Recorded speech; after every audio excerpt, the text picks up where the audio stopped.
അപ്പം നമ്മൾ ഉണ്ടാക്കാൻ പോകുന്നത് മത്തി ഫ്രൈ ആണ്.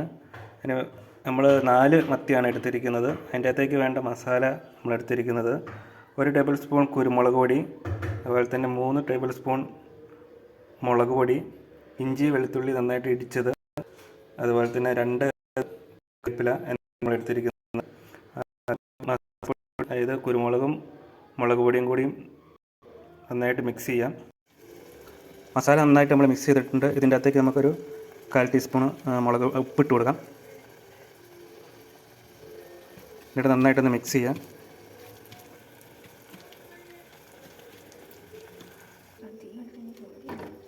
എന്നിട്ട് മീനയിലേക്ക് നന്നായിട്ടിത് പേസ്റ്റ് ചെയ്ത് പിടിപ്പിക്കണം. പാനിലേക്ക് നമ്മൾ വെളിച്ചെണ്ണ ഒഴിച്ചിട്ടുണ്ട്. അതിന് ശേഷം നമുക്ക് കറിവേപ്പില ഇടാം. എന്നിട്ട് അതിൻ്റെ മുകളിലേക്ക് മീനെടുത്തിട്ട് അങ്ങോട്ട് വെച്ച് കൊടുക്കാം.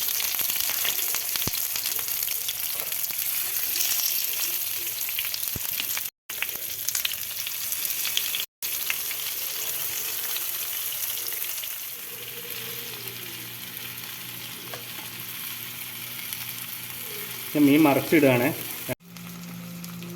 നമ്മൾ മീൻ മുഴുവനും മറിച്ചിട്ടിട്ടുണ്ട്. ഇപ്പോൾ 2 സൈഡും വെന്തിട്ട് നമുക്ക് നോക്കാം. മറ്റേ സൈഡ് അത്യാവശ്യം വെന്തായിരുന്നു. ഇനി നമുക്ക് ഈ സൈഡും കൂടി വെന്തിട്ട് നമുക്ക് നോക്കാം കേട്ടോ. അപ്പോൾ നമ്മുടെ മത്തി വറുത്തത് റെഡി ആയിട്ടുണ്ട്. അപ്പോൾ എല്ലാവരും ഇങ്ങനെ ഒന്ന് പരീക്ഷിച്ച് നോക്കണം. വളരെ സ്വാദിഷ്ടമായ മീൻ വറുത്തതാണ്. അപ്പോൾ എല്ലാവരും ഒന്ന് ഉണ്ടാക്കി നോക്കിയിട്ട് അഭിപ്രായം പ്രത്യേകം പറയണം. അപ്പോൾ എല്ലാവർക്കും ഇഷ്ടപ്പെട്ടെങ്കിൽ ചാനലിനെ സബ്സ്ക്രൈബ് ചെയ്യുക, ലൈക്ക് ചെയ്യുക, അതുപോലെ തന്നെ നിങ്ങളുടെ വിലയേറിയ അഭിപ്രായങ്ങൾ രേഖപ്പെടുത്തണേ. അപ്പോൾ okay, thank you for watching.